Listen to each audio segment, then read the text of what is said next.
Good morning, beautiful people. Shalom. It is a new day, and with a new day comes a new opportunity from God Almighty for us to receive our daily bread. Oh yes, not just any kind of bread, but spiritual nourishment for our souls. And so we gather together to open up God's Word. We thank God for His mercies that are fresh and new every morning. The mercies of the Lord never come to an end. They are renewed each and every day. They are like the sunrise. We see the sun coming up in the morning sky, shining its light.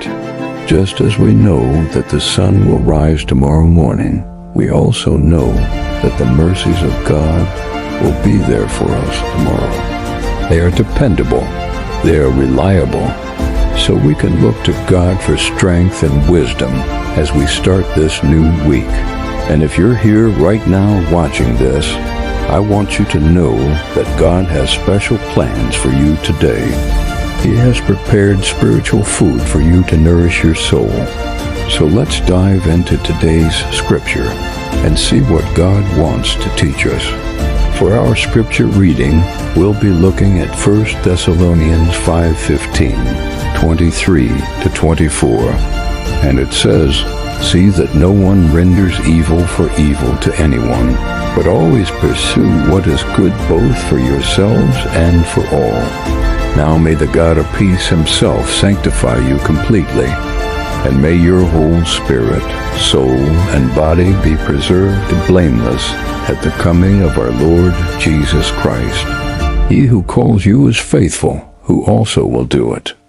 Hallelujah. Wow, such a powerful passage. What a great way to kick off our week. Let's take a closer look at some of the things that we need to remember. First, in verse 15, it says, "See that no one renders evil for evil to anyone, but always pursue what is good, both for yourselves and for all."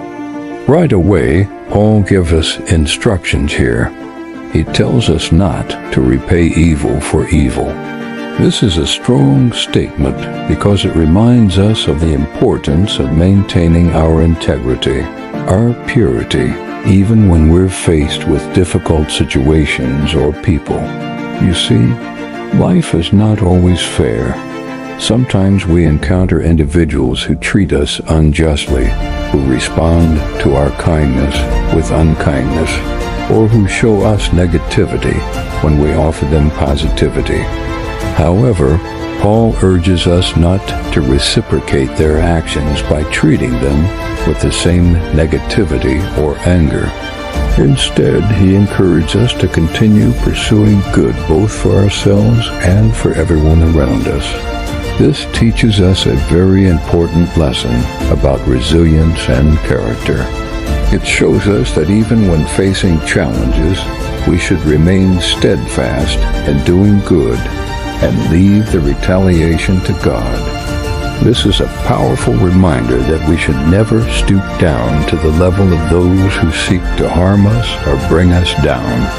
Instead, we should always strive to do the right thing, to maintain our purity and integrity, and to show love and compassion towards others.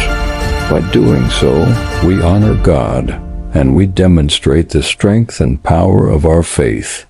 Remember, true strength lies not in our ability to inflict pain, but in our capacity to endure and overcome adversity with grace and dignity.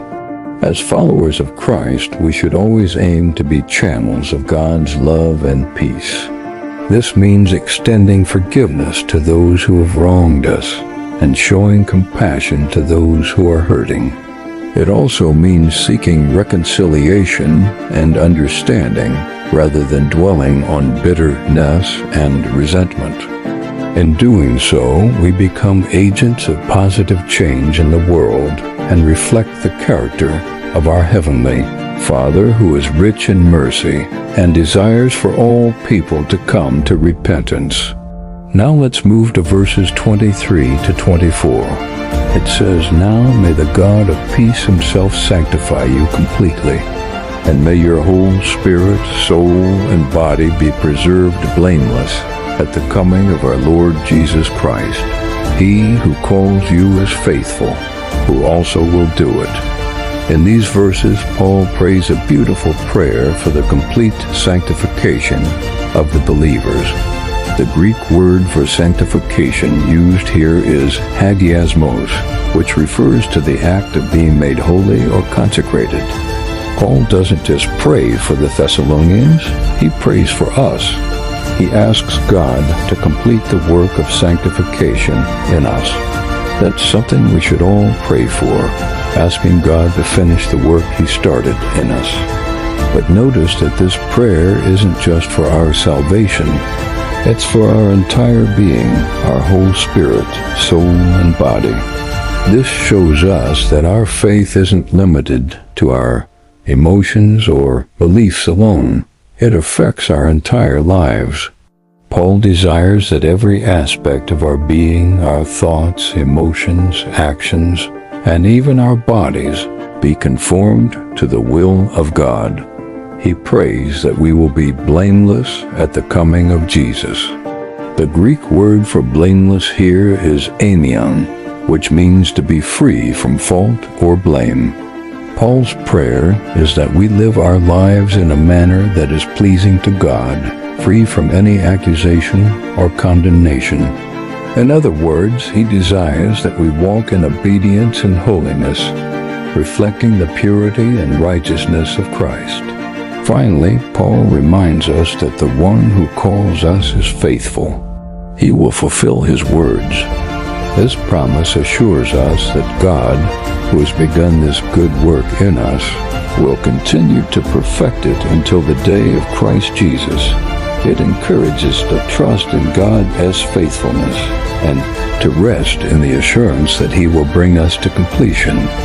So what are the lessons that we learned from our passage today?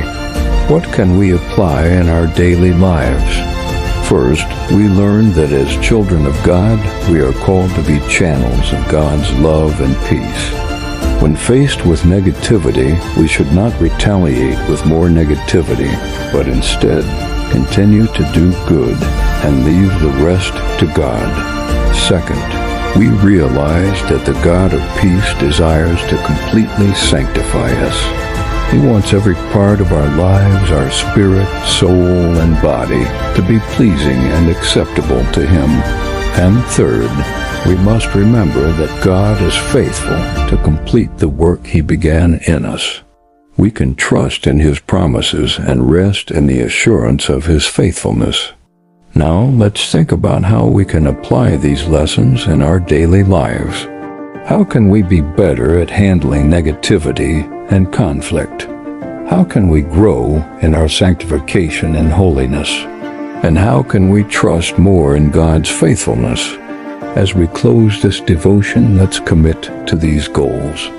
Let's ask God to help us be channels of his peace, to grow in sanctification, and to trust in his faithfulness. Remember, we are blessed to receive God's word every day. Let's cherish this gift and make it a priority to read, study, and meditate on the Word of God daily. May God bless you with abundant peace and joy as you put these teachings into practice. Amen. And now, my friends, have a wonderful week ahead filled with God's blessings. May your days be filled with the sweetness of success, the freshness of growth, the vibrancy of health, and the fullness of God's presence. Just as a gardener tends to his plants, may God Almighty care for you, causing you to flourish and bear the fruits of righteousness. May your roots grow deep in faith, anchoring you firmly in God's unwavering love. As you navigate through life's journey, may you find joy in every step, knowing that God is with you, guiding and supporting you all the way. Have a fantastic week. Stay connected, and I'll see you tomorrow for our next devotion. Take care. Bye.